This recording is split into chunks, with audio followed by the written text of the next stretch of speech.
जय महाराष्ट्र शेतकरी मित्रांनो, महाराष्ट्रातील शेतकऱ्यांसाठी मोठी बातमी समोर आली आहे।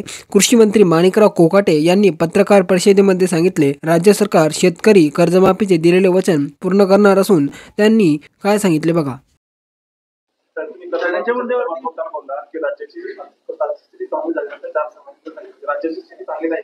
चांगली नाही आणि वाईटही नाही। शेवटी कसं आहे की आर्थिकदृष्ट्या या आमच्या महिला भगिनीमुळे तिजोरीवर जो थोडासा बोजा पडलेला आहे तो शेतकऱ्यांसाठी आम्हाला सरप्लस करता येत नाही, म्हणून जरा आम्ही मागे पुढे करतो आहोत आणि मागे पुढे करून त्यातून जरा थोडीशी उत्पन्नात वाढ झाली की आम्ही शेतकऱ्यांच्या बाबतीमध्ये माननीय मुख्यमंत्र्यांनी जाहीर केलेलं आहे, त्यामुळे थोडंसं मागे पुढे होईल, पण ते कधी ना कधीतरी होणार 100%। शेतकऱ्यांच्या सगळ्या कर्जमाफीला लाडक्या बहिणी नाही नाही, अजिबात नाही। आम्हाला हे बघा, जर शेतकऱ्यांच्या जर लाडक्या बहिणींना शेतकरी अडथळा ठरत होते तर मग शेतकऱ्यांना आम्ही 7 वर्षापर्यंत वीज बिल का बरं माफ केलं? 15,000 कोटी आम्ही शेतकऱ्यांना दिलेच ना, दिले नाही का राज्याने? मग ठीक आहे, 40-42,000 कोटी रुपये आमच्या महिलांना गेले असतील, कमी जास्त प्रमाण झालं असेल, आणखी थोड्याफार प्रमाणात पैसे मिळाले की कर्जमाफीचा निर्णय होईल, त्यामुळे असं काही नाहीये।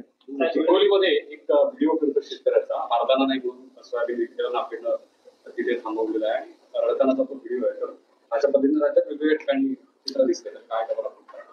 आता हे व्हिडिओ कशाचे कसले करू शकतात? काय तो व्हिडिओचं काय त्याच्यावरती ऑथेंटिक काय समजायचं?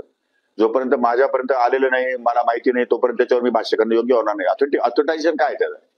असं मराठा संघटना असतील सुरेश दत्त असं सगळ्यांकडनं मागणी होती की मुंडेंना मंत्रिमंडळात वगळलं जावं, जोपर्यंत बीडचा व्यक्ती निकाल येत नाही। काय नाही, तो बघा, तो संपूर्ण अधिकार हा माननीय मुख्यमंत्री महोदयांचा आहे, त्यामध्ये मुख्यमंत्री महोदय अहवाल घेऊन तो योग्य तो निर्णय ते घेतील। तुमच्या पक्षातले आमदार नाही, असं तर माझ्या कानावर काय आलं नाही। ते बीड जिल्ह्यातले आहेत, ते त्यांच्या जिल्ह्यातले त्यांचं मत असू शकेल, मी नाही म्हणत नाही, पण तो त्यांचा विचार आहे तो, परंतु हा अधिकार शेवटी माननीय मुख्यमंत्री महोदयांचाच आहे। पण ती बीड मधली घटना पाहत असेल त्यांची हत्या, तुमचं काय मत आहे? तुम्हाला तिथे आता नवीन एसपी बसलेला आहे, एसपी ची बदली झालेली आहे, चौकशा सुरू आहेत।